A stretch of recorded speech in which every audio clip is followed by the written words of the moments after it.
Oke, assalamualaikum warahmatullahi wabarakatuh. Welcome back to Profesor Aira Channel. Nah, hari ini kita akan membahas materi lanjutan kita tentang laju reaksi yang kedua, yaitu topiknya tentang faktor-faktor yang mempengaruhi laju reaksi. Nah, sebelum itu jangan lupa like, share, komen, dan subscribe channel ini ya. Thank you. Langsung saja kita ke materi kita.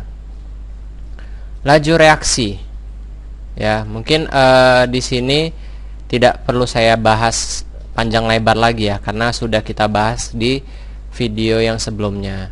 Nah, laju reaksi ini saya ulas sedikit ya, adalah perubahan konsentrasi dari reaktan menuju produk per satuan waktu.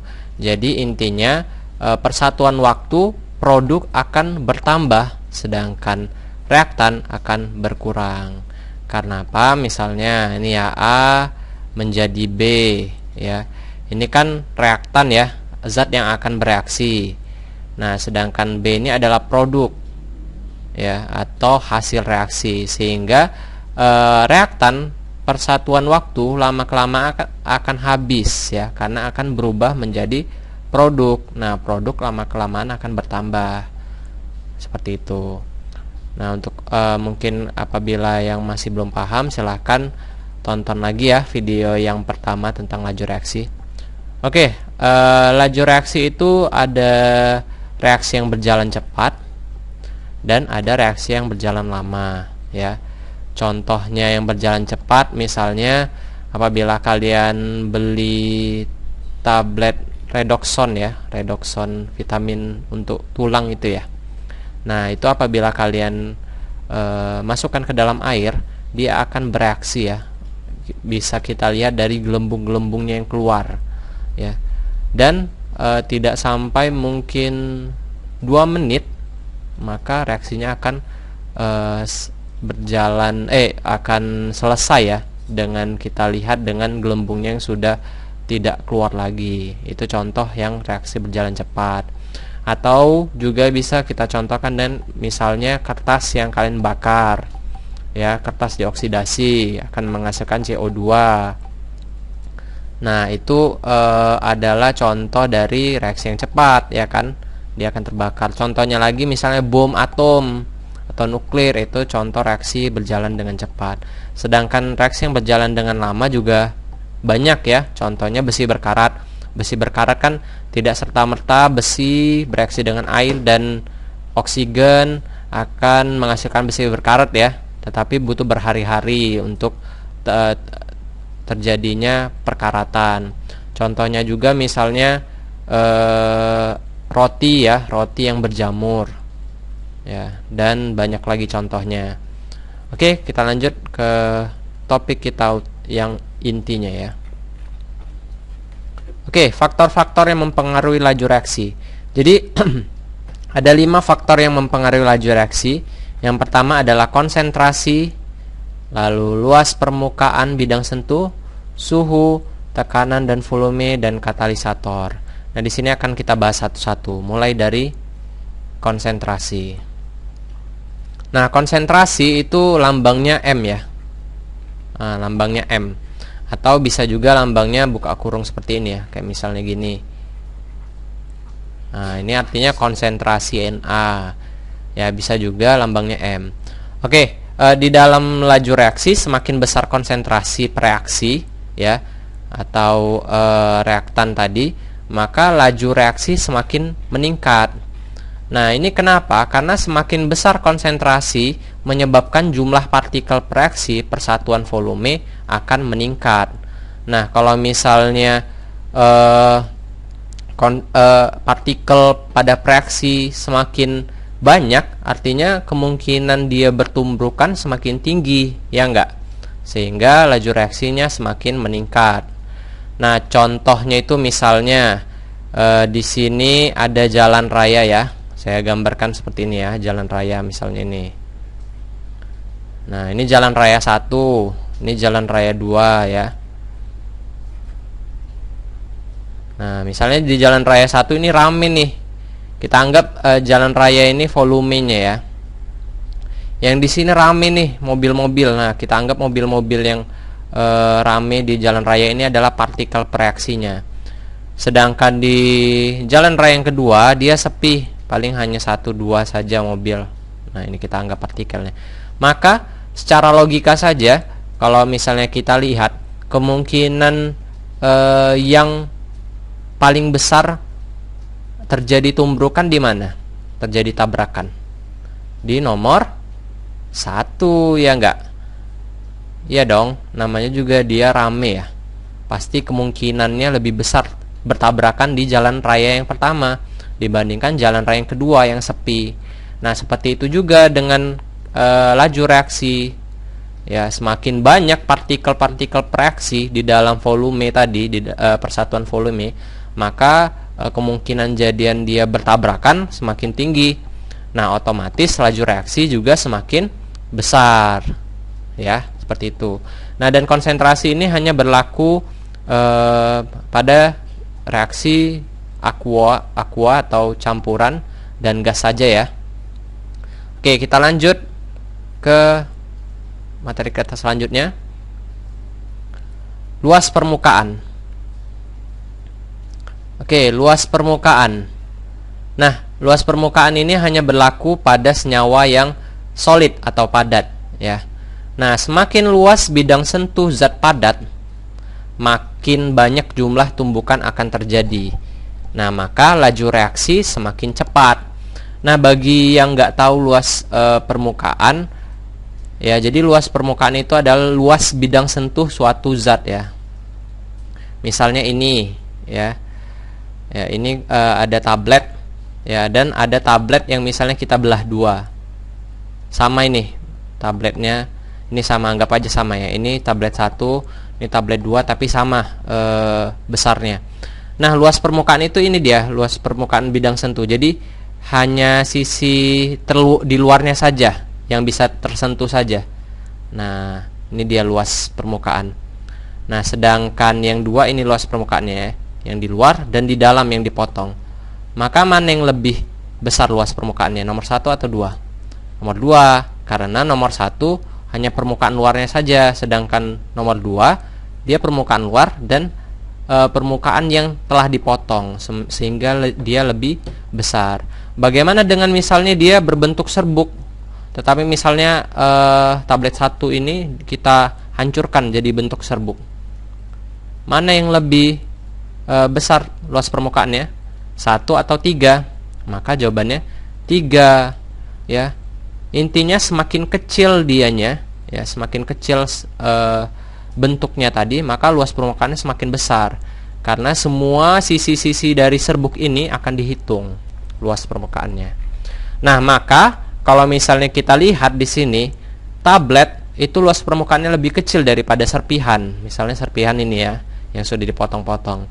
Nah, ini juga serpihan lebih kecil luas permukaannya dibandingkan serbuk kasar. Anggap nih serbuk kasar.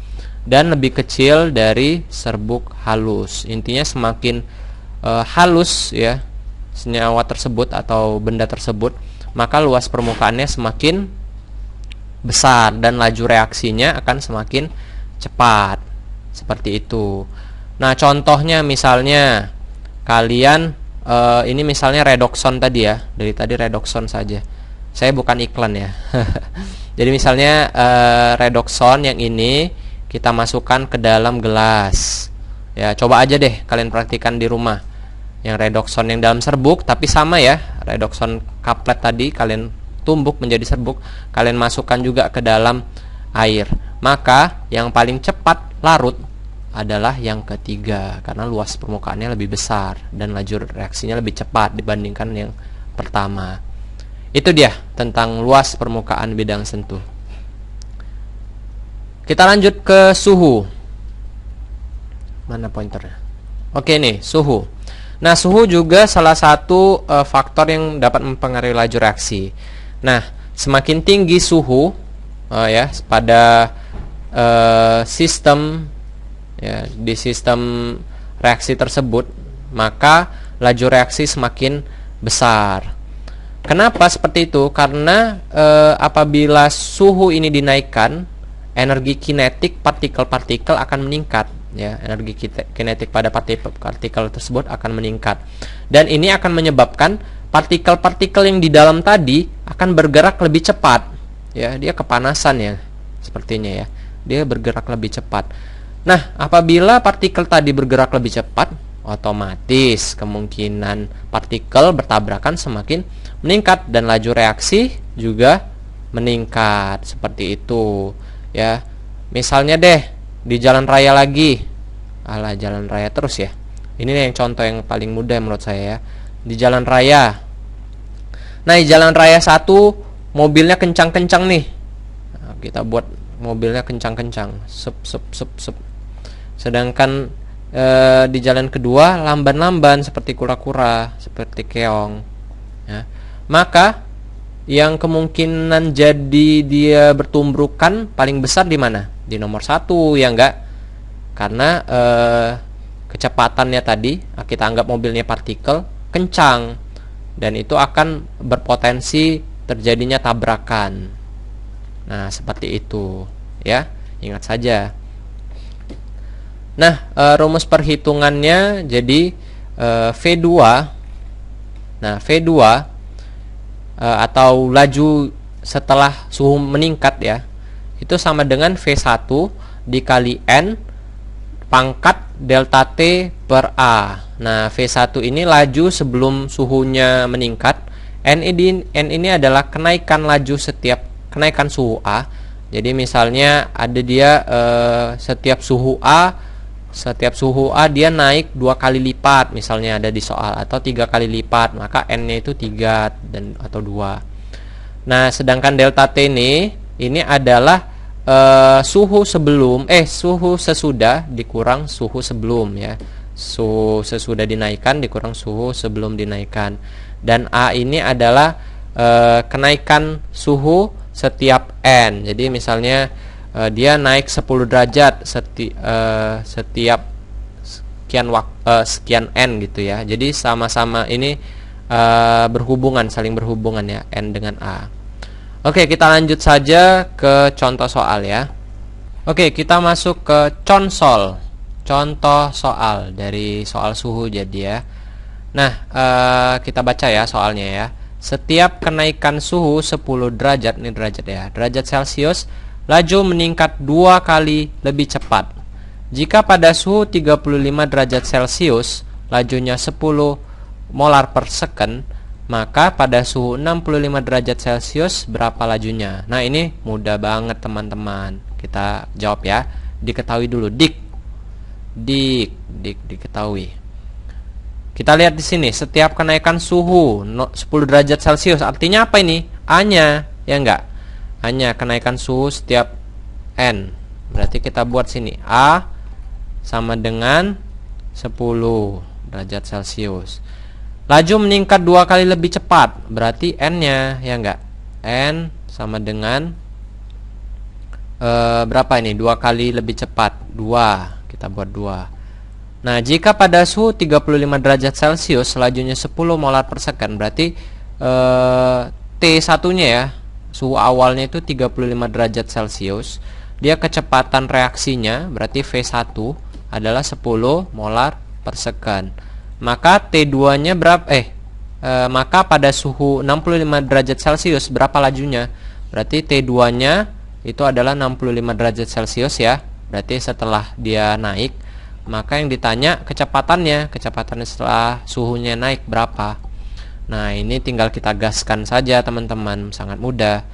Kita berarti pakai rumus yang tadi yang saya jelasin. V2 kecepatan saat suhu dinaikkan sama dengan V1 dikali N ya, pangkat delta T per A. Tinggal masuk-masukin saja, bro. Ini favorit pria-pria ini. Kidding ya, kidding. V1-nya tadi 10 ya. N-nya adalah 2 ya. Tinggal masuk-masukin aja. Delta T berarti T setelah suhu naik yaitu 65 dikurang suhu sebelum naik yaitu 35, suhu awal, per A-nya 10. Nah, ini tinggal kita gaskan saja. 10 kali 2 ya, 65 kurang 35, 30 bro, per 10. Ini mudah mah ya kan. 10 kali 2, 30 per 10, 3, sama dengan 10 kali 2 pangkat 3 berapa? 2 pangkat 2 4, 4 kali 2 8, berarti 8, sama dengan 80 molar per second. Mudah nggak? Ya kan, mudah kan? Oke, kita lanjut. Tekanan dan volume. Tekanan dan volume. Nah, pada laju reaksi, jika tekanan diperbesar, maka volume jika tekanan diperbesar atau volume diperkecil, maka laju reaksi semakin besar. Dan sebaliknya, jika tekanan diperkecil atau volumenya diperbesar, maka laju reaksinya semakin kecil. Kenapa seperti itu? Kita lihat saja contohnya ya. Misalnya kita, mama-mama kalian, astagfirullah, emak kalian masak air ya. Bila pancinya ditutup dengan pancinya yang tidak ditutup, mana yang lebih cepat dia mendidihnya? Ya, lebih cepat airnya mendidih saat panci ditutup karena tekanannya diperbesar dan volumenya diperkecil. Ya, sama dengan reaksi kimia. Apabila tekanannya itu diperbesar, maka laju reaksinya semakin besar. Contohnya saja deh, misalnya di ruangan ini, misalnya ini ruangan 1 ya. Ini ruangan 2. Nah, dari sini kita lihat ini tekanannya diperbesar dan volumenya diperkecil. Sedangkan ini tekanannya diperkecil, volumenya diperbesar. Misalnya kita masukin saja deh, di sini ada bom karnya. Ya, yang suka main bom kar. Di sini juga bom karnya biar adil 4 juga. Maka kemungkinan bertabrakan paling besar adalah yang pertama. Ya enggak? Nah, seperti itu analoginya ya. Oke, kita lanjut. Oke, yang terakhir adalah katalisator atau katalis. Nah, katalis itu apa sih? Katalis itu adalah zat yang apabila ditambahkan ke dalam reaksi, maka dia akan mempercepat laju reaksi. Wow, hebat ya. Dengan cara apa? Dengan cara dia menurunkan energi aktivasi reaksi tersebut. Nah, yang mungkin belum paham energi aktivasi, silakan tonton video saya yang pertama ya, biar banyak viewernya. Oke. Nah, energi aktivasi itu saya jelasin deh, biar mudah nanti kita pahami. Energi aktivasi adalah energi minimum suatu reaksi untuk mencapai reaksi ya. Jadi misalnya gini.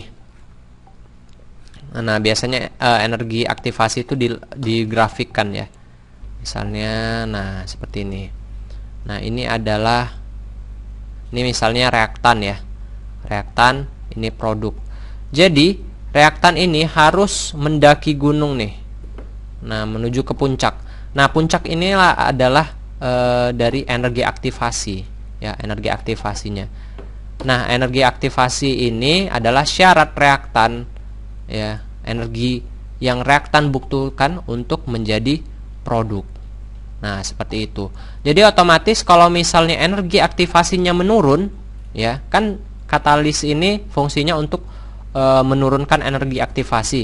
Maka reaktan hanya butuh energi yang sedikit saja ya untuk menjadi produk.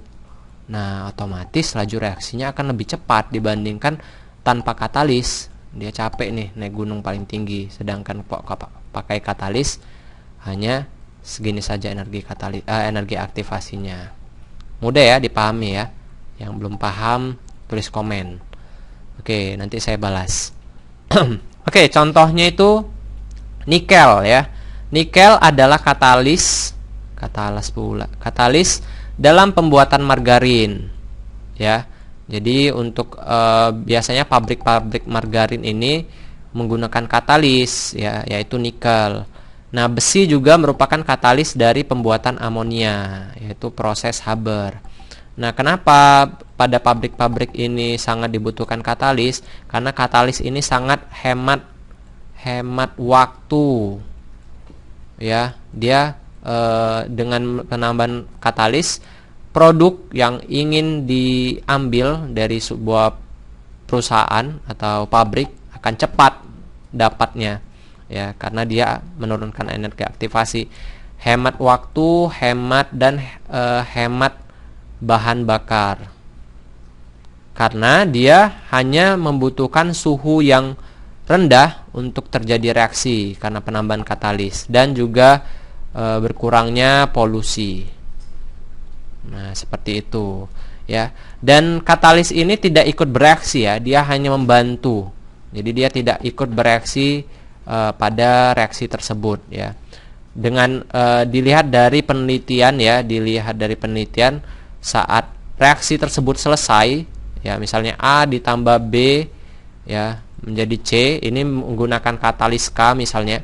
Saat produk ini selesai menjadi C, nah katalis ini masanya sama dengan masa sebelumnya. Artinya kan dia tidak terpakai sama sekali. Dia hanya membantu saja. Sama seperti tugasnya seperti mak comblang, ya. Oke, mungkin itu saja ya materi kita hari ini. Terima kasih semuanya telah menonton video ini. Thanks for watching. Jangan lupa di like, comment, share, subscribe channel ini ya. Dan mungkin selanjutnya kita akan membahas materi-materi berikutnya. Bisa jadi contoh soal ataupun soal-soal. Oke, see you. Assalamualaikum warahmatullahi wabarakatuh.